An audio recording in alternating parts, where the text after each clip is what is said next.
I always believed my marriage with Emily was strong, unshakable. 10 years together, a life built on trust, or so I thought. We had our little routines, weekend breakfasts at the same diner, movie nights curled up on the couch, late-night conversations about everything and nothing. But lately, something had changed. Emily had become distant. She wasn't the same woman I had married. It was the little things at first. She started locking her phone, something she had never done before. She'd step out of the room to take calls, ending them abruptly whenever I walked in. I convinced myself I was overthinking, that I was imagining the coldness in her touch, but the gut feeling wouldn't leave. One night, as she showered, I saw her phone light up. A message. I hesitated before reaching for it, my hands trembling slightly. "Can't wait to see you again." My stomach twisted. The name was saved as work. But something told me this wasn't about work. I didn't confront her right away. Instead, I decided to gather proof. I needed to be sure before accusing her of something so serious. The next day, I installed a hidden camera in the living room. It was a simple setup, just a small device placed among the books on the shelf, discreet, unnoticeable. That evening, Emily was as cheerful as ever, acting as if nothing was wrong. Maybe I was the fool. Maybe I was just paranoid. But the footage told a different story. The next morning, before heading to work, I checked the recording.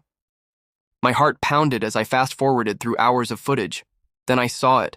At exactly 2:17 p.m., our front door opened and a man walked in. Tall, well-dressed, confident. He moved through my home like he had been here before. I clenched my fist so hard my nails dug into my palms. I had never seen him before, and yet he looked familiar in a way I couldn't explain. My blood boiled as I watched Emily greet him. The way she smiled at him, it wasn't just friendly, it was intimate. I barely made it through the day. The thought of another man in my house touching my wife made me sick. But I needed more. More proof. More clarity. The next day, I told Emily I had a meeting that would run late. Instead, I parked my car a block away and monitored the live feed from my phone. My heart was pounding so loudly I could hear it in my ears. At exactly 2:14 p.m., my stomach dropped. The front door opened. The same man stepped inside. I didn't wait. Fueled by rage, I sped home, storming into the apartment, ready to destroy everything in my path. Emily gasped, stepping away from the man.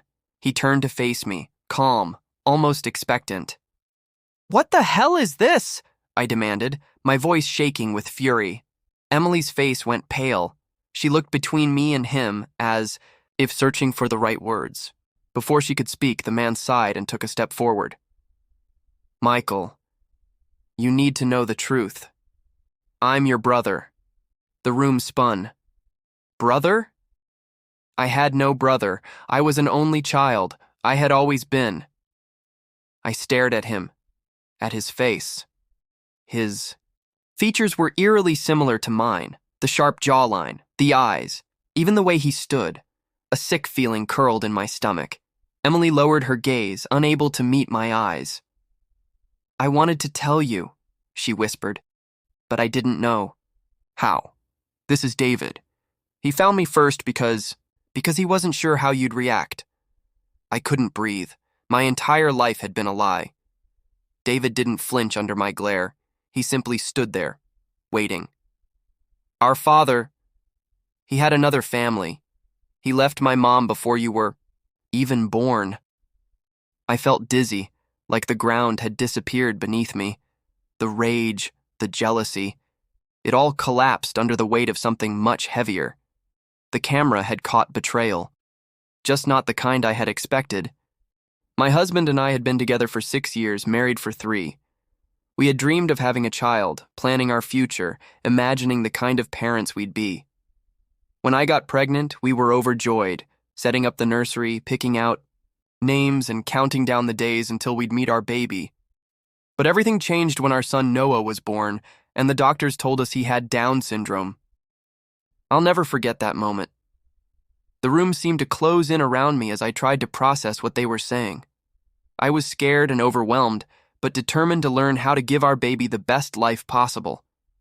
My husband, though, reacted very differently. He grew cold and distant, barely speaking. At the hospital, he avoided holding Noah and kept finding excuses to step out of the room.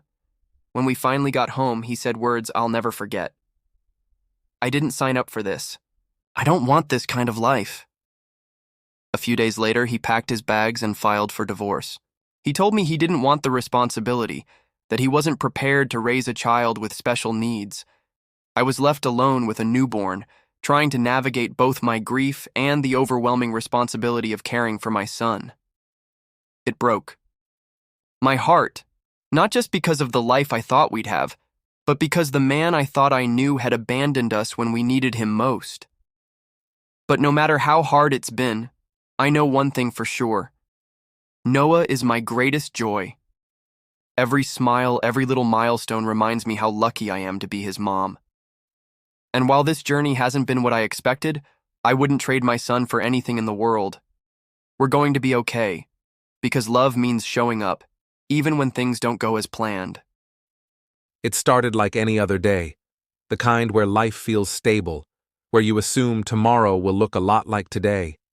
My wife, Karen, had taken the car in for a repair, something about the brakes. Our daughter, Emily, had gone along for the ride. I stayed home, catching up on some work, completely unaware that life as I knew it was about to fall apart. When they came back, there was a lightness about them, something I couldn't quite put my finger on. Karen was smiling more than usual, and Emily kept bringing up the mechanic shop, how friendly everyone was, how helpful. I didn't think much of it at first, but over the next few weeks, there was a shift. Karen was distracted, Emily was distant. They started spending more time out of the house. I told myself it was nothing, that I was just imagining things, that maybe they just liked getting out more. But there was always this gnawing feeling in my gut that something wasn't right. Then, one evening, Karen sat me down. Her face was serious, her eyes already red-rimmed, and I knew whatever was coming would hurt. She told me they'd met someone, a man named Paul, the mechanic who'd fixed our car. She said she hadn't planned for any of it to happen, but she felt something she hadn't felt in years. She said she was leaving, and Emily wanted to go with her. The words felt like a punch. I asked why they would do this, why my daughter would want to leave her father. Karen said it wasn't about me being a bad husband or a bad father. It was about something they found in him, warmth, excitement, maybe a sense of possibility I hadn't even known we were missing.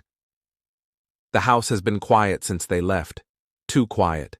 Every room echoes with their absence, with memories of laughter and ordinary moments I'd taken for granted. I don't know if I'll ever understand fully why they chose him, but every time I pass by that mechanic shop, I feel the weight of everything I lost, and wonder what they found. Sometimes I wonder if I should have fought harder, if I should have asked them to stay, told them we could fix whatever had gone wrong. But I was too stunned, too broken to argue. Now all I'm left with are the questions and the silence they left behind. My parents wanted me to live in the shadow of my brother. Daniel was the perfect son, brilliant, athletic, kind. Everyone loved him. He was 3 years older than me, and growing up, I remember always hearing about his achievements. He was the top student, the star athlete, the one who never disappointed. And then, one tragic night, he was gone. A car accident took him away when he was just 17. Our house became a shrine to him. His room was left exactly as it was. His trophies and medals were polished weekly. His pictures covered the walls. His name was spoken with reverence. My parents' grief was suffocating, and I was expected to grieve with them. But how could I grieve someone who had overshadowed me my entire life? Every conversation seemed to lead back to him. Every time I struggled in school, my parents would remind me how effortlessly Daniel had excelled. If I forgot something, they would say, Daniel would never have been so careless. On my birthdays, my mother would grow quiet, lost in memories of celebrating Daniel's birthdays instead. Even when I achieved something on my own, their praise was always tinged with comparison. Daniel would have been proud. They would say as if my success only mattered through his lens. I tried to fit into their expectations, but I could never be him. I wasn't as brilliant. I wasn't as athletic. I wasn't Daniel. I was just me, a pale reflection of the sun they had lost.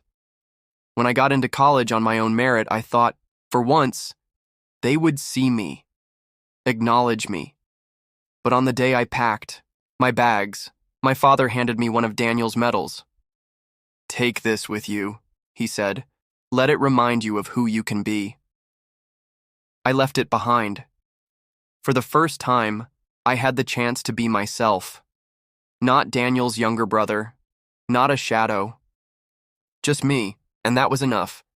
My name is Ethan, and I've been close with Olivia my whole life. She's the daughter of my parents' best friends. Our families were inseparable since childhood. We celebrated birthdays together, went on vacations, and were always around each other. Olivia and I were practically inseparable until our teenage years. We had inside jokes, shared hobbies, and always supported one another. When we turned 15, our paths started to diverge. Different schools, different circles. We stopped talking as often, though we always had fond memories. But our parents seemed to decide that our friendship was a sign of future love. They constantly hinted that we were a perfect match and joked about our future wedding. Years passed, and we each started building our own lives. I met Madison, a kind, caring woman with whom I developed a serious relationship. Olivia also met someone, Ryan, and they quickly became close. But our families were not pleased. They kept insisting that Olivia and I were meant to be, and any other relationship was a mistake in their eyes. One Christmas, Olivia decided to have an honest conversation with Madison and explain that we had always been just friends. That conversation unexpectedly brought Olivia and me closer again. We started talking more, reminiscing about childhood. But this only fueled our family's fantasies even more. They saw it as proof that their beliefs were right. When Madison and I announced our engagement, our parents were openly disappointed. They even dug up an old childhood photo of Olivia and me, pretending to have a wedding, and started claiming it was a sign. Soon, it stopped being funny. They began pressuring Madison, implying that she was standing in the way of true love. One day, my brother invited me out to dinner, but it turned out to be my own bachelor party. Our relatives kept pushing Olivia and me together, making us sit next to each other, dance together. It was incredibly awkward. I apologized to Olivia for the situation and offered to drive her home to avoid further drama. The next day, a video surfaced of us leaving together, and chaos erupted. Madison called me in tears, asking what was going on. Meanwhile, our families were celebrating, convinced that their dream was finally coming true. I felt torn between wanting to preserve my friendship with Olivia, support Madison, and not betray my own feelings. Even more so, I felt overwhelmed by the constant pressure and lack of understanding from our families. It felt like no one was winning in this situation, and I had no idea how to fix it.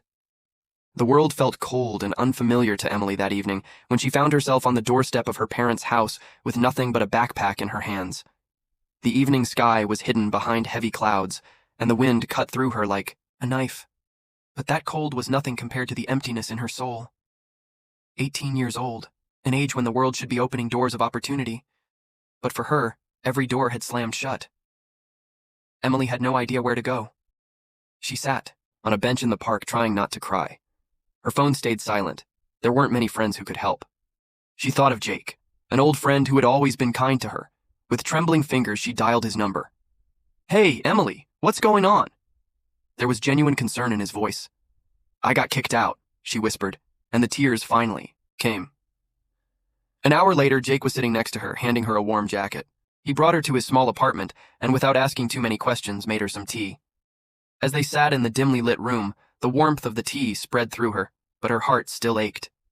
"You can stay here for as long as you need," Jake said softly. "We'll figure this out." That was the start of a new chapter in her life, one of survival and hope. During the day, she worked as a waitress, and in the evenings, she studied online, dreaming of a better future. It wasn't easy. The long hours on her feet left her exhausted, and there were nights when the stress felt unbearable. But she kept going, fueled by the belief that one day, things would get better. Jake became her support system, a friend who was always there. He listened when she needed to vent, encouraged her when she felt like giving up, and even helped her with her studies. There were moments when she wondered if their friendship was turning into something more, but neither of them brought it up. There were too many other things to worry about. But one day, an opportunity appeared that could change everything. She saw an announcement about a scholarship for young people who had faced difficult life circumstances. The idea of applying scared her. What if she wasn't good enough? What if they rejected her story? But Jake wouldn't let her back down. Your story matters, he told her, and you deserve this chance. So Emily wrote an essay about her struggles and dreams, pouring her heart onto the page. She wrote about the pain of being abandoned by her family, the fear and loneliness of those first nights without a home, and the hope that kept her going even when everything seemed hopeless. A few weeks later, she got a response. She had won. That victory was the first step toward the life she had always dreamed of. The scholarship covered not only her education, but also living expenses, allowing her to focus entirely on her studies. And as she packed her things to move into her new dorm, she realized how far she had come. But most importantly, she had found the strength and faith to believe that even after the darkest night, the dawn always comes. And as she hugged Jake goodbye, promising to visit often, she knew this was just the beginning of an even greater journey. My dad was just a random hookup my mom had in college, and she doesn't even remember his name. She was a single mother who was ashamed of me. She wasn't on good terms with her family and didn't tell them I existed until I was 6 years old. The first time I met my grandparents was when my mom was begging them for money. She told me to cry and look as cute as possible to make them feel sorry for us. We were constantly moving from place to place because my mom had an endless string of boyfriends. I remember spending a few months sharing a room with some random toddlers because one of her boyfriends only had a one-bedroom apartment. I often felt like a burden being dragged around. During the pandemic, my mom met a guy online and rushed into marriage. We moved in with him and his 3 kids. It quickly became clear that my mom treated them far better than she ever treated me. When I told her that I wished she treated me the same way, she told me to stop complaining and be a better son by helping her out more. A few months ago, things got even more overwhelming. My mom's new husband's ex-wife passed away, and my mom agreed to adopt 3 more kids. I knew I would end up at the very bottom of the pile. It hurt to see my own mother treat me worse than every other child in that house. I finally gathered the courage to ask my grandparents if I could stay with them for a while.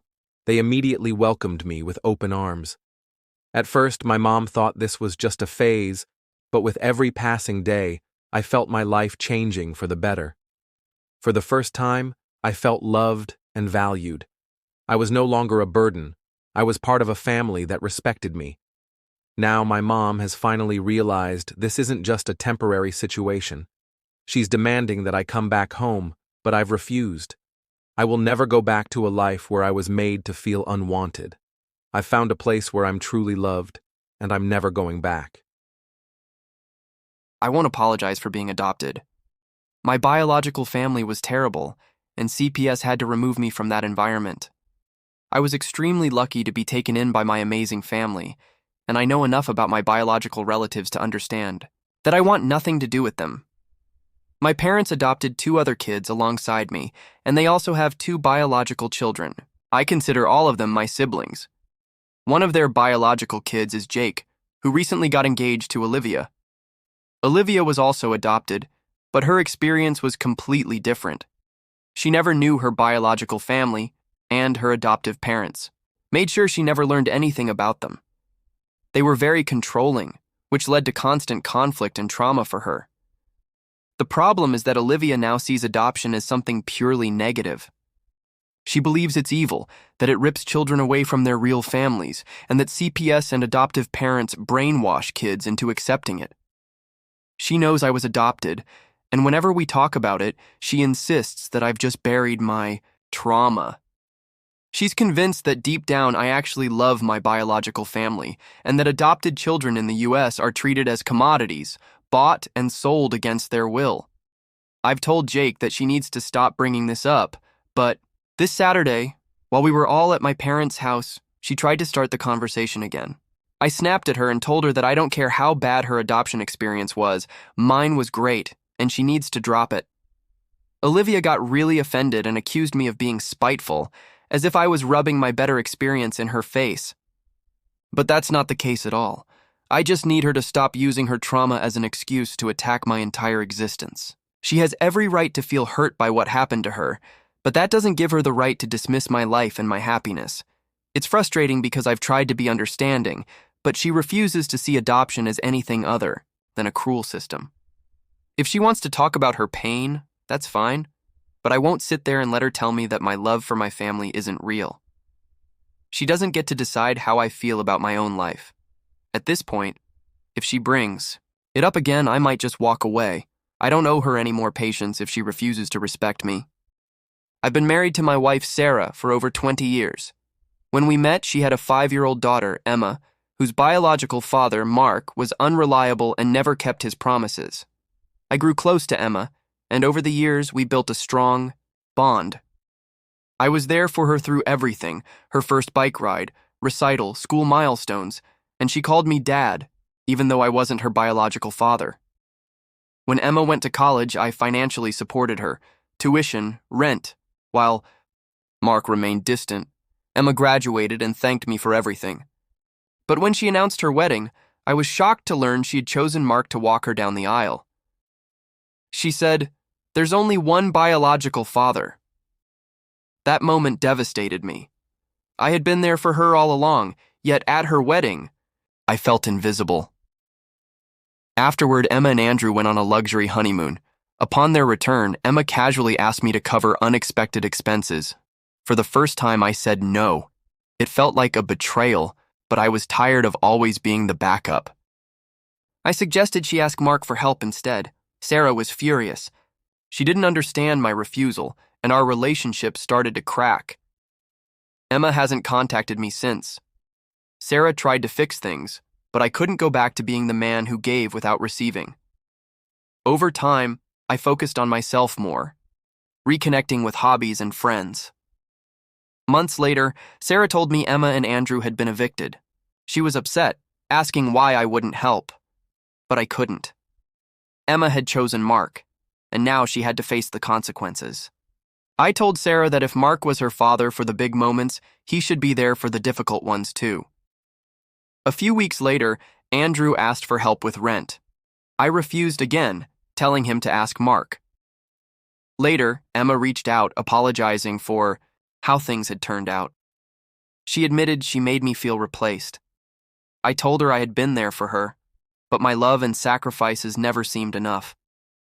The conversation ended, and I didn't know if we could rebuild our relationship. As time passed, Sarah and I grew further apart. I found comfort in Sophie, Sarah's best friend, who had always supported me. Our bond deepened, eventually leading to an affair. Sophie didn't excuse my actions, but she didn't judge me either. When Sarah found out, the fallout was immediate. Emma and Sarah blamed me for destroying our family. I moved into a small apartment, and despite everything, Sophie stood by me. Eventually, Emma messaged me to apologize, saying I would always be her father, but the wounds were too deep for me to respond. I'm moving forward, no matter what I've left behind. My entire world always revolved around trying to please my mom. I was an only child, and from an early age, she convinced me that I had to live up to her expectations. But her love always came with conditions.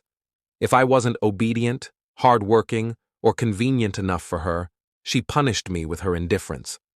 My father disappeared from our lives when I was still a baby. My mom never talked about him, as if he had never existed. We lived in constant chaos, moving from place to place, her endless string of boyfriends, the fights. Every new man in her life took up more space than I ever did. She expected me to be mature, to help her, and to never cause problems. When I was 13, we moved in with one of her new husbands. His 2 kids got all the love and attention I had never experienced. I tried not to be jealous, not to feel hurt, but when I asked her for just a little bit of that love, she told me I was selfish and needed to be a better son. One day, after yet another argument, I realized I couldn't live like this anymore. I called my aunt, the only person on my mom's side of the family who had ever shown any interest in me. She picked me up that same day. For the first time in my life, I felt like I could finally breathe. Here, I didn't have to earn love. I was accepted just as I was. At first, my mom thought this was just another rebellious phase, but when she realized I wasn't coming back, she started threatening and manipulating me. She said I had betrayed her, that I needed to return because she was struggling, but I had finally learned to put myself first. I'm never going back to a place where I was never truly loved. I found a home where I'm valued and respected, and that is the best decision I've ever made. My parents want me to worship my sister. My older sister, Sarah, passed away when I was just a baby. I don't even remember her, but to my parents, she was always the most important person in our family. Their grief never faded, and it seemed like they could never fully move on. Their entire world revolved around the memory of Sarah, and although I was alive, I often felt invisible. The only time they paid attention to me was when they made me say how much I loved and missed Sarah. But how could I miss her when I had never known her? They repeated it over and over, almost forcing me to believe the lie. There were pictures of her all over our house. The biggest one hung right across from my bed, and I was supposed to fall asleep under her watchful gaze. But instead of feeling warmth or safety, I only felt anxiety and discomfort. At night, I sometimes imagined her eyes following me, even in the dark. Sarah's pictures weren't just in my room. They were in every room of our house, even in the bathroom. I felt like I had no space that was truly mine. One day, I gathered the courage to take down her picture from my bedroom wall. I just wanted to breathe without her presence looming over me, at least in my own personal space. But as soon as my parents saw it, they shouted at me as if I had committed a terrible crime. That was the first time I realized. To them, I was merely a shadow of their lost daughter, not my own person. Sarah's room remained untouched all those years, as if she was still with us. My parents would spend hours sitting in there, silently holding her things, flipping through her old books, hugging her stuffed animals. Sometimes they made me sit with them, though I never understood why. I had to be extremely careful, not touch anything, not move unnecessarily. That place was a shrine to them, and I was a stranger who didn't belong among those memories. Other relatives supported this cult-like remembrance of Sarah. They always reminded me how much my parents had suffered and told me I needed to be understanding and not cause them more pain. But where was their understanding for me? Where was my right to just be myself instead of constantly living in the shadow of a dead sister? Every achievement I made in school or beyond was ignored by my parents. They never noticed my successes, never expressed pride in me, never asked how I felt. I was invisible next to Sarah's ghost. The only people who tried to support me were my uncles, aunts, and grandparents. But their words always boiled down to the same thing. Be kind to your parents. They have been through so much. My own feelings always took a back seat. It wasn't support. It was more like a lecture on patience and sacrifice. Despite everything, I managed to succeed. I studied hard, worked for everything on my own, and eventually earned a full scholarship to college.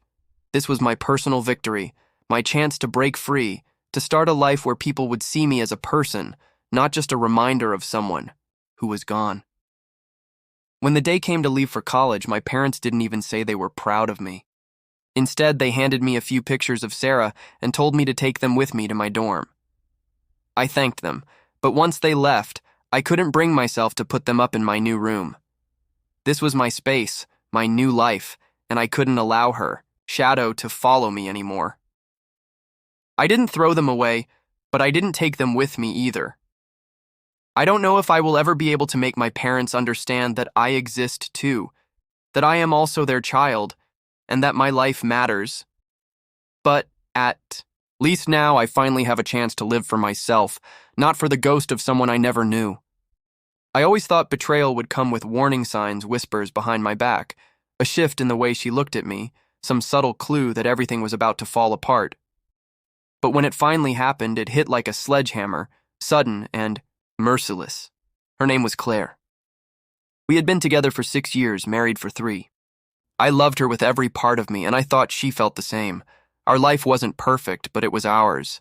Late night takeout on the couch, lazy Sunday mornings, inside jokes that made no sense to anyone but us. It was real. At least, I thought it was. Then came the messages. A simple notification on her phone, lighting up the screen at 2 a.m. while she slept beside me. I wasn't the jealous type, but something about the way she turned away, clutching her phone like it was a lifeline, made my stomach twist.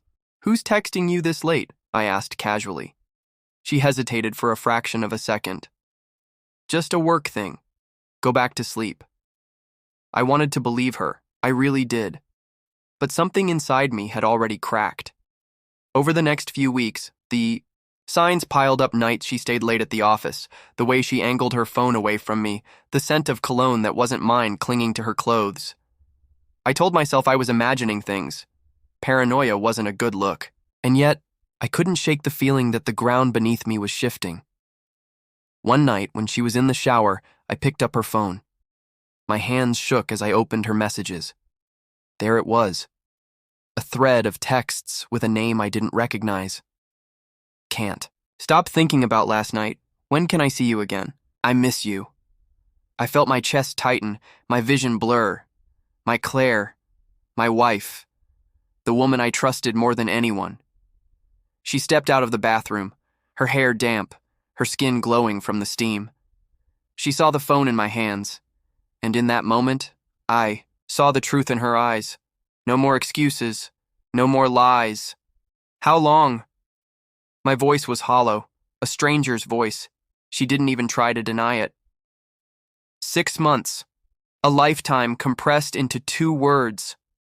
I wanted to yell, to break something, to demand. Why? But all I could do was stare at the woman I no longer recognized. "Do you love him?" The question barely escaped my lips. She hesitated, and that was all the answer I needed. I walked out that night with nothing but my keys and my pride, leaving behind 6 years of memories and the woman who had shattered them in an instant. Betrayal doesn't always come with warning signs. Sometimes it arrives in a whisper, in a glance, in a message at 2 a.m. And sometimes it leaves you standing alone, in the dark, wondering if you ever really knew the person you loved at all. I was 6 years old when I was adopted. My memories of my biological family are blurry, but I remember enough to know that love wasn't something I felt often in that house. There were nights I went to sleep hungry, mornings when I was afraid to make a sound. When CPS took me away, I didn't cry. I remember sitting in the back of a social worker's car, staring out the window, wondering if I'd ever feel safe again. Then came the Parkers. From the moment I stepped into their home, I felt something unfamiliar. Warmth. They had 2 kids, of their own, but they treated me like I had always been there. My new mom tucked me in at night. My new dad held my hand on my first day of school. They never tried to erase where I came from, but they made sure I knew I had a place where I belonged. Years later, my brother Lucas got engaged to a woman named Emily. She was adopted too, but her story was different.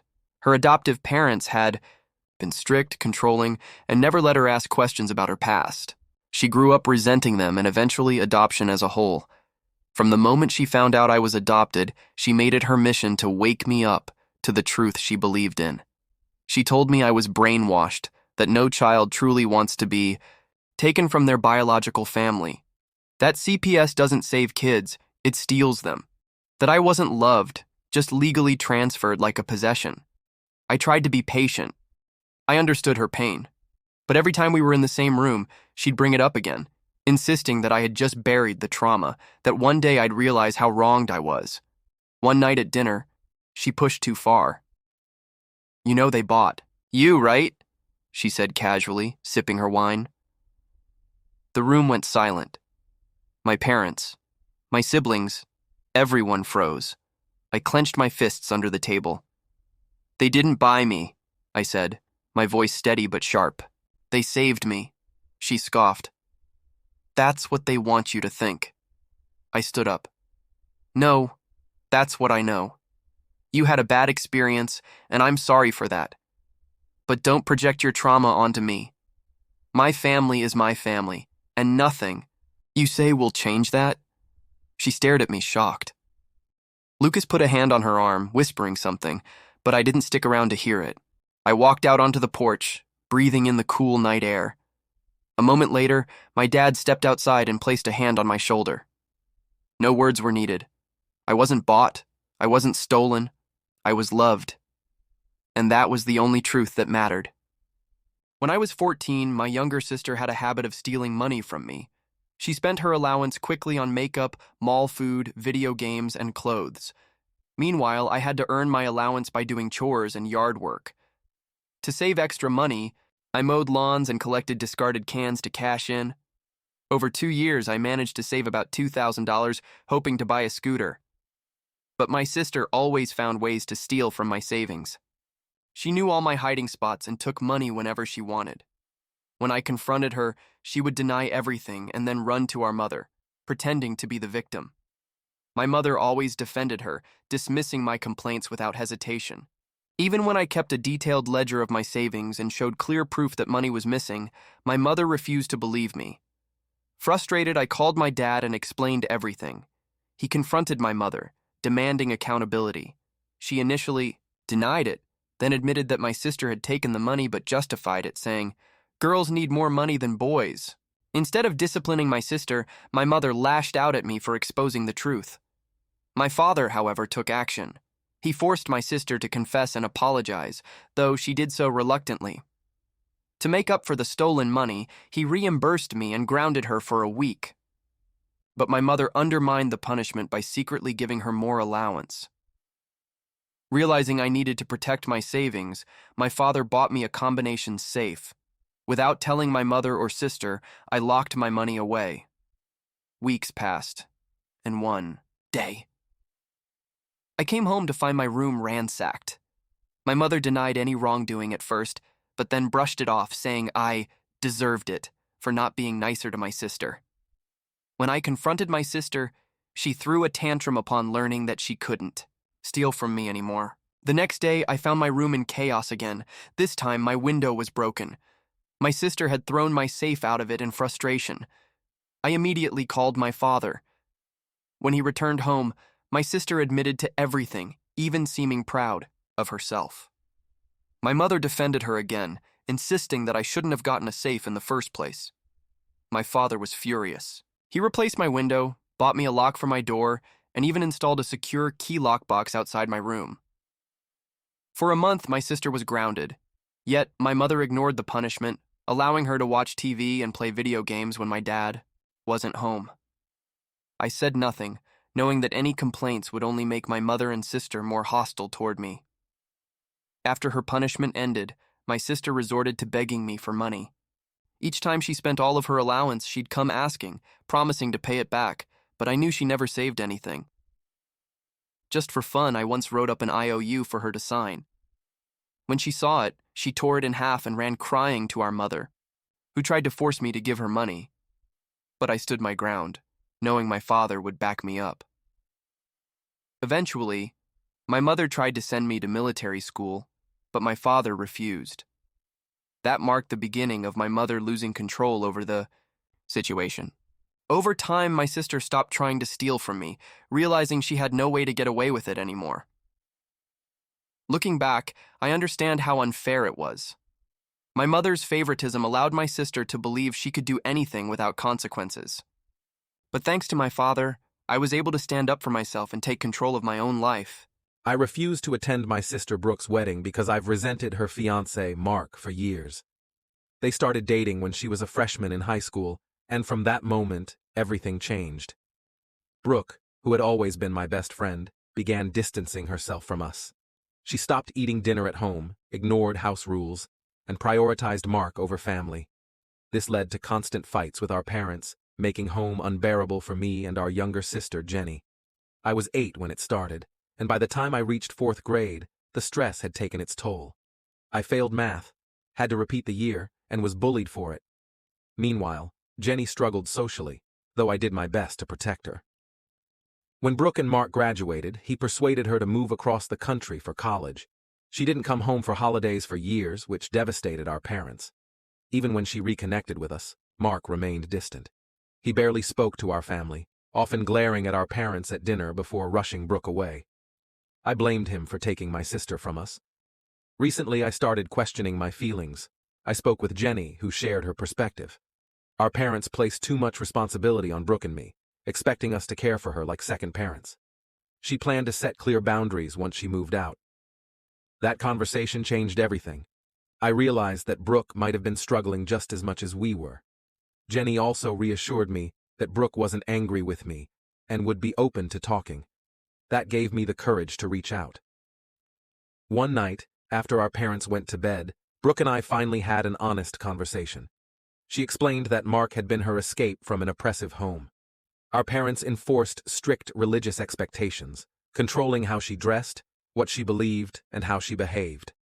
Mark encouraged her to think critically and question things, which led to clashes with our parents. She wasn't abandoning us, she was trying to survive. I apologized for holding on to resentment for so long and for treating Mark with hostility when he had been a source of support for her. She forgave me, and even suggested that I get to know Mark better. For the first time, I saw him not as the enemy, but as someone who had helped my sister through difficult times. Our conversation turned to the future. Brooke and Jenny had discussed our parents' financial situation and decided that after they passed, I would inherit the house. That was a relief. I told Brooke I wanted to earn more money, possibly by becoming a nurse assistant. She supported my plans and encouraged me to learn more about financial independence. This entire process has changed my outlook.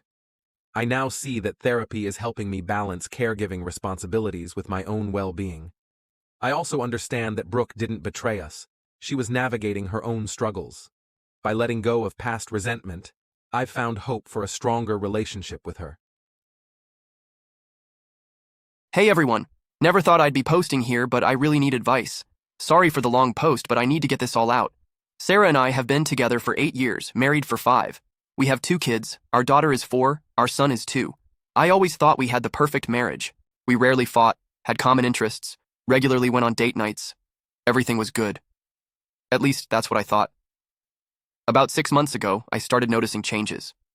Sarah began coming home late from work, was constantly on her phone, but would hide the screen when I approached. She started paying more attention to her appearance, changed her style of clothes. When I asked, she explained everything by saying she had a new project at work and wanted to shake up the routine. I didn't want to be paranoid, but something kept bothering me. Last week, she went to a corporate retreat for the weekend. On sale. Sunday, I decided to clean up our shared laptop and saw that she forgot to log out of her email. Scrolling through her messages, I found a hotel booking for one person, not for a corporate event, and a series of emails with someone named Jason. I never snooped through her personal stuff before, but I couldn't stop myself this time. The correspondence had been going on for over a year. They met when she said she was working late. There were intimate photos, plans for the future, even discussions about when and how she was planning to tell me about getting a divorce. When she returned, I showed her everything I found.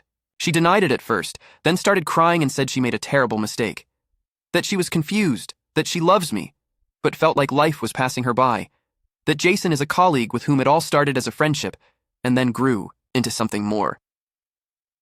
I've been staying at my friend's place for a week now. She keeps calling, sending messages, says she cut all ties with him, begging for a second chance, asking me to think about the kids. But I just can't get rid of the images. In my head. A whole year of lies. A whole year I lived in an illusion. I truly love my children more than anything, but I don't know if I can ever trust her again. I don't know if I can forget. On the other hand, the thought of divorce and my children growing up in a broken home tears me apart. What should I do? Can trust even be rebuilt after something like this? Has anyone gone through something similar? Any advice would be greatly appreciated. I never planned to cheat on my wife. I never saw myself as that kind of man. But life has a way of pulling you into places you swore you would never go. It started with late nights at the office. Sarah, my wife, was home with our 2 kids, exhausted and drained while I buried myself in work. That was when I met Emily. She was confident, sharp, and had this effortless way of making me feel seen. Not just as a husband, a father, or a paycheck, but as a man. At first it was nothing. Coffee breaks turned into inside jokes. Meetings turned into long conversations after hours. Then one night, after a late project, she touched my arm, just briefly, but it sent a shock through me. I should have walked away then. Instead, I leaned in. The affair was electric. Every message, every stolen moment felt like a secret world where I was not just Mark, the responsible husband, but someone reckless, someone alive. The guilt gnawed at me, but I silenced it with excuses. Sarah and I had grown distant. We barely talked. She did not look at me the way Emily did. Then everything fell apart. One evening, I came home to find Sarah sitting at the kitchen table, my phone in her hands. I had been careless. A message from Emily flashed across the screen, one I could not explain away. Who is she? Sarah's voice was calm, too calm. I opened my mouth, but no words came. What could I say? That it was meaningless? That I did not love Emily? That I never meant to hurt her? None of it would erase the betrayal written across her face. She did not yell. She did not cry. She just stood up, walked past me, and went upstairs. The silence was worse than if she had screamed. That night, I lay awake in the guest room, staring at the ceiling, knowing I had destroyed everything. And for what? Days passed in a blur. Sarah did not speak to me unless it was about the kids. I tried to pretend everything was normal, but the weight of my mistake pressed down on me with every second that passed. I wanted to beg for forgiveness, to explain myself. But how could I? One evening, after the kids were asleep, Sarah finally spoke. Do you love her?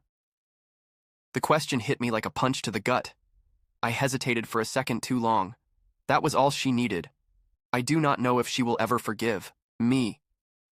I do not know if I deserve it. But I do know one thing. I would give anything to go back to that first moment with Emily and walk away. Ever since I was a child, I felt like I was invisible in my own home.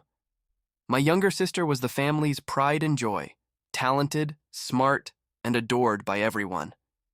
Every achievement of hers was celebrated, while mine barely got a nod. At first, I thought I was imagining it. Maybe I just wasn't doing enough to stand out. So, I tried harder. I got good grades, helped around the house, and even learned to play the piano just to impress them. But no matter what I did, it was never enough. One day, everything became painfully clear. I had just won a school math competition, and my teacher told me I was invited to compete at the city level. I was overjoyed, finally a chance to prove myself. I rushed home, eager to share the news. Mom, I won! I'm going to the city championship! She smiled, but almost instantly changed the subject. She was more interested in discussing my sister's upcoming dance performance and the new costume they had ordered for her.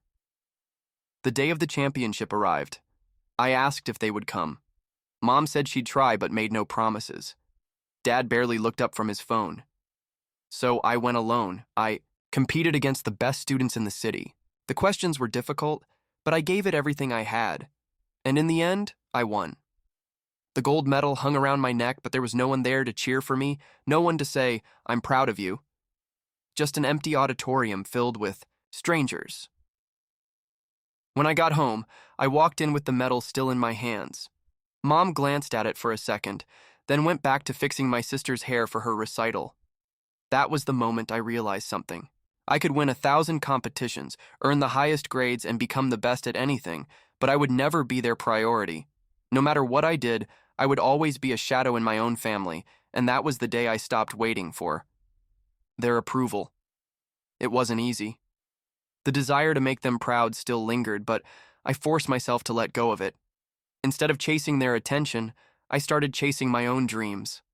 I found people who valued me for who I was, not for what I could achieve. It was the first step toward living for myself, and honestly, it was the best decision I ever made. Last week, I was accepted into Cornell University. I honestly think it was a mistake. My test score was 28, my grades were good, and I had decent extracurriculars, but nothing exceptional. My sister, on the other hand, is a genius. She had a much better resume, a 34 on her exam, and took the hardest classes. Everyone admired her intelligence. I never minded, and still do not. The only explanation is that she applied to the engineering college while I applied to arts and sciences. Cornell University has separate admissions for each school. When the decisions came out, My sister was rejected from every Ivy League university, including Cornell University, her first choice. She was devastated. I tried to comfort her, saying she would succeed no matter where she went. I was so sure I would be rejected that I did not check my email until later. But somehow I got in. Now I do not know what to do. I want to go, but I know it will hurt my sister. She has been struggling all week, especially since some of her friends got into top schools despite not working as hard as she did. She plans to attend New York University, but she has not been herself lately. Should I just go with her? We always thought we would attend the same school. But Cornell University is an opportunity I never expected. Ithaca looks beautiful, and I would love to experience life outside of a big city. But am I being selfish?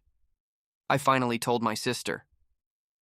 At first, she was excited and proud, but within seconds, her happiness turned to sadness. She started crying uncontrollably and locked herself in her room.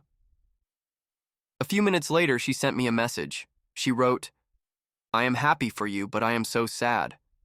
I worked so hard, and it feels like all my effort was for nothing.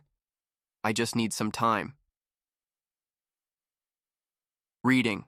That made me cry. People keep saying I must have qualities that got me accepted, but I do not see it. I took easier classes, barely studied, and did the minimum. My sister took the hardest courses, studied constantly, and helped others. She deserved this more than I did. I finally told my parents, and their reaction shocked me. They first suggested Cornell University made a mistake. Then, they said I should go to New York University with my sister. It was strange because if I had been rejected, they would have encouraged her to attend Cornell University. My sister must have realized it too, because she asked them why they did not want me to go. That is when they said, "It is not fair, you barely tried and you got in. Your sister worked so much harder, she deserved it more than you." I stood there, speechless. I have always known they thought she was smarter, but hearing them say I did not deserve my spot hurt. Before I could react, my sister defended me. "How can you say something so cruel? He has every right to be there. You should apologize." My parents were shocked. Neither of us had ever spoken to them like that before. It turned into an argument, and now we are in our rooms. But I am just grateful my sister stood up for me. Later that night, my parents apologized. They admitted they assumed my sister would get in and were shocked when she did not. They realized they had been unfair and told me they were proud of me. Now I have made my decision. I am going to Cornell University. It was a hard choice, but I know I will be happy there. My sister plans to transfer after a year, but no matter what happens, I know she will succeed. This will be good for both of us. We will grow as individuals but still see each other on breaks and holidays.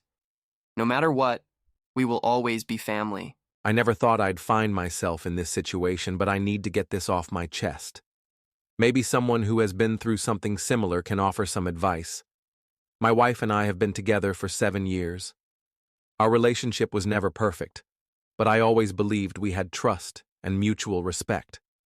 She was my best friend, the person I saw my future with. Then he appeared. A co-worker she started mentioning more and more often. At first, it seemed harmless. Just funny stories about work and how great he was at his job. I didn't think much of it. After all, everyone has work friends, right? But over time, his name came up too often. They had lunch together regularly. They had inside jokes I wasn't part of. And she started spending more time on her phone, smiling at messages she never shared with me. One night, she stayed late for a work meeting and didn't come home until nearly midnight.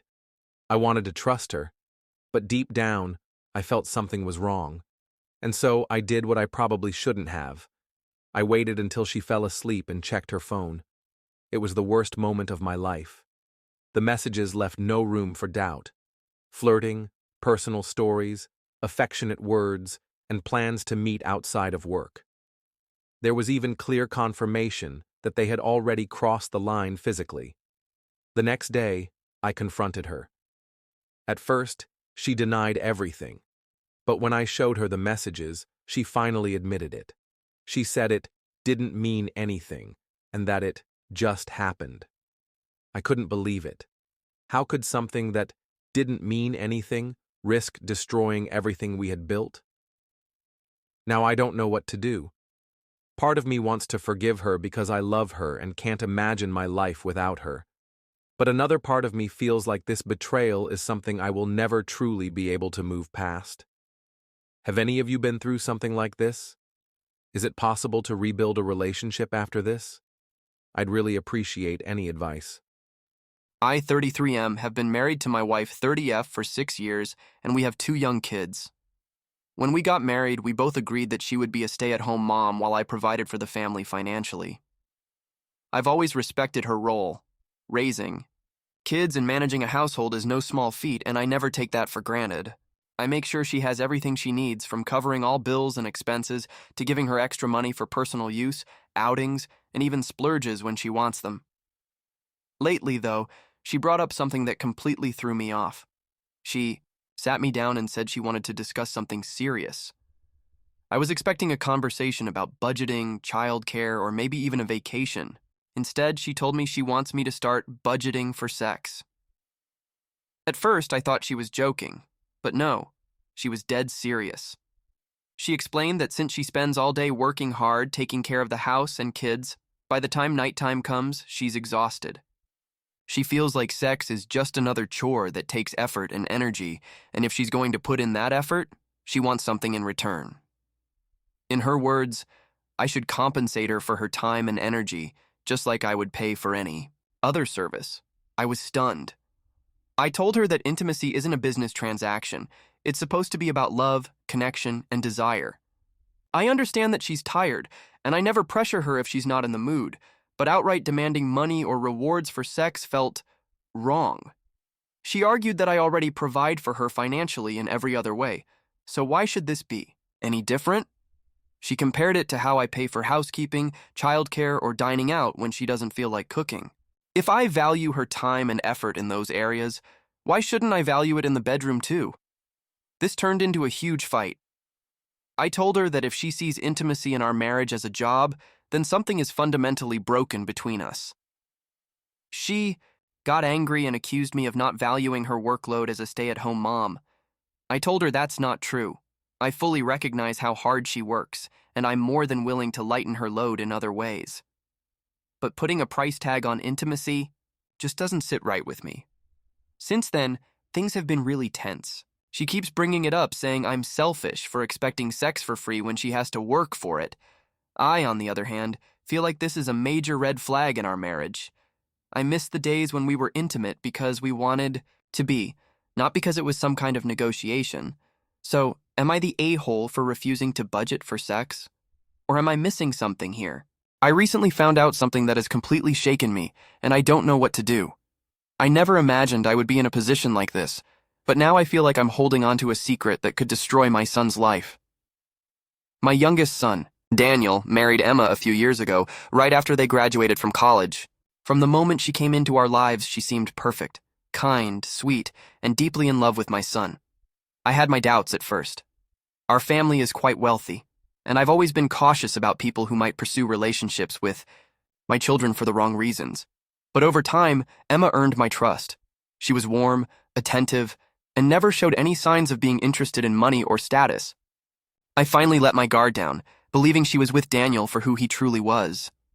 But as it turns out, I was wrong to trust her, just not for the reason I initially feared. A few days ago, I met up with a longtime friend for coffee. We've known each other for years, and she had recently gone through a rough divorce. Her husband had been unfaithful, and she discovered his affairs through an escort website. Because many of my friends come from wealth, infidelity isn't exactly uncommon. In our social circles, men with power and money often think they can get away with anything. My friend was heartbroken, and as we talked, she shared every detail of how she found out. At one point, she pulled up the website he had used and started scrolling through the profiles, pointing out the kinds of women he had been seeing. She was venting about how inadequate it made her feel, how these women were so young and attractive, and how she never imagined her husband would stoop so low. And then my blood ran cold. As she swiped to the next profile, I suddenly saw a familiar face staring back at me. It was Emma, my daughter-in-law. I felt like the ground had disappeared beneath me. I couldn't breathe. My heart pounded in my chest, and I just stared at the screen, hoping I was mistaken. But there was no doubt. It was her. The photo was revealing, and to make matters worse, I recognized a tattoo on her body, one that I know she got a few years ago. The pictures weren't old. They looked recent. My friend noticed my reaction and asked what was wrong, but I couldn't even form words. I quickly made an excuse to leave, shaking and completely overwhelmed. Since that moment, my mind has been in a constant state of panic. I haven't been able to sleep. I don't know what to do. I assume my son has no idea. He's completely devoted to Emma, and I can't imagine him knowing something like this and staying with her. But if he doesn't know, that means I have to be the one to tell him. And that terrifies me. How do I destroy my son's world with this information? He loves her. He trusts her. And once I say these words, there's no going back. But at the same time, how can I stay silent? He deserves to know the truth. Every scenario plays in my head. If I confront Emma first, she might try to manipulate the situation, convince Daniel that I'm lying, or even spin some story to turn him against me. But if I go straight to my son, will he even believe me? And if he does, will he be able to handle it? This is his marriage. This is his life. I feel like no matter what I do, I'm going to cause irreversible damage. I don't know how to move forward, and I'm terrified of what comes next. About 7 months ago, I started dating my girlfriend. Let's call her Sophie. We met in college while working on a group project. From the start, I knew we would get along. She was smart, we shared a lot of the same interests, and we just clicked. After chatting for a few weeks, I finally asked her out. Since then, we have been happily together. But that is when the trouble started.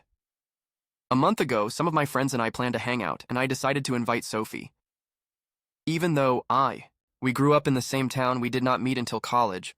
Neither of us had ever introduced each other to our hometown friends. I knew Sophie had social anxiety, so at first I was not sure if I should invite her, but when I finally did, she seemed both nervous and excited. At the party, everything seemed to go well. Sophie smiled, laughed, and even got into a passionate rant about something she really liked. On the way home, she told me how much she enjoyed meeting my friends. But when I later asked them what they thought of her, most said she seemed nice. Except for my best friend Ethan. When I asked Ethan for his opinion, he just said, "I hate her." That completely threw me off. I thought maybe it was just a personality clash since Sophie and Ethan are so different. But then he told me something I was not expecting. He thought she was creepy and said I should break up with her. That shocked me. Sophie is the sweetest and most thoughtful girl I have ever met. I have never felt more comfortable around anyone. When I asked Ethan why, he started listing things about her that made him uneasy. He said she stared at me too much without speaking, always ordered the same food when we went out, and never got jealous when other girls flirted with me. He even mentioned how much she loved true crime and knew a lot about poisons, which apparently freaked him out. At first, I ignored him. I figured Sophie was just nervous at the party, and Ethan was overreacting. But he kept pushing. After 2 weeks of him insisting I break up with her, I finally brought it up to my other friends, hoping they would shut him down. But to my surprise, they all agreed that Sophie was weird. Most of them said the way she spoke felt off. Some said it was just her personality. But one friend admitted he also found her unsettling, even though he never mentioned it before. Now, I am really torn. Everything they find weird about her, I find cute. But am I just being blind? Should I talk to Sophie about it? Or should I just ignore what my friends are saying? 15 years ago, my dad vanished without a word. No fight, no explanation, just gone. One day, he was complaining about weak coffee. The next, his side of the closet was empty. My mom and I were left to struggle. I was 13. Fast forward to last week. I'm 28, own a bakery, and have built a life I love. Then, out of nowhere, my dad walks in like he just ran to the store. He looks older, worn down, and has the audacity to smile and say, "Hey, kiddo." I froze. He started rambling about how proud he was, how he always knew I'd succeed. And then, he drops the real reason he's here. He thinks he deserves a cut of my business because we're family. I couldn't believe it. The man who abandoned us now wanted a share of what I built? I told him he had no right to anything in my life. He got defensive, saying I wouldn't even exist without him, that blood is thicker than water. Then he stormed out. That night, my mom finally told me the truth. He left to escape dangerous people. He had been involved in illegal dealings, and disappearing was his way of protecting us. But if he cared, why hadn't he checked in for 15 years? I needed answers. After digging into his past, I made a chilling discovery. He hadn't just vanished. He had a whole new family, a wife, a son, and now? They were in financial ruin. Bankruptcy, legal trouble, the works. Suddenly, his return made sense. He wasn't back for me. He needed money. When I confronted him, he exploded, calling me ungrateful. Then he made a real threat. If I didn't help him, he'd find another way. That's when I knew I had to protect myself. I got a lawyer and found out he had already tried to list my bakery as an asset for a loan, using forged documents. Furious, I confronted him face to face with the evidence. His smugness vanished. He tried to guilt-trip me, but I shut him down. Then came the final blow. He got arrested. Turns out I wasn't the only one he tried to scam. A former associate had filed fraud charges, and the evidence I collected sealed the deal. For years, I wondered if I wasn't enough to make him stay. Now I see him for who he really is, a selfish, manipulative man who only shows up when he needs something. Family isn't about blood. It's about who shows up when it matters. And my dad? He made his choice 15 years ago. I'm finally at peace with that.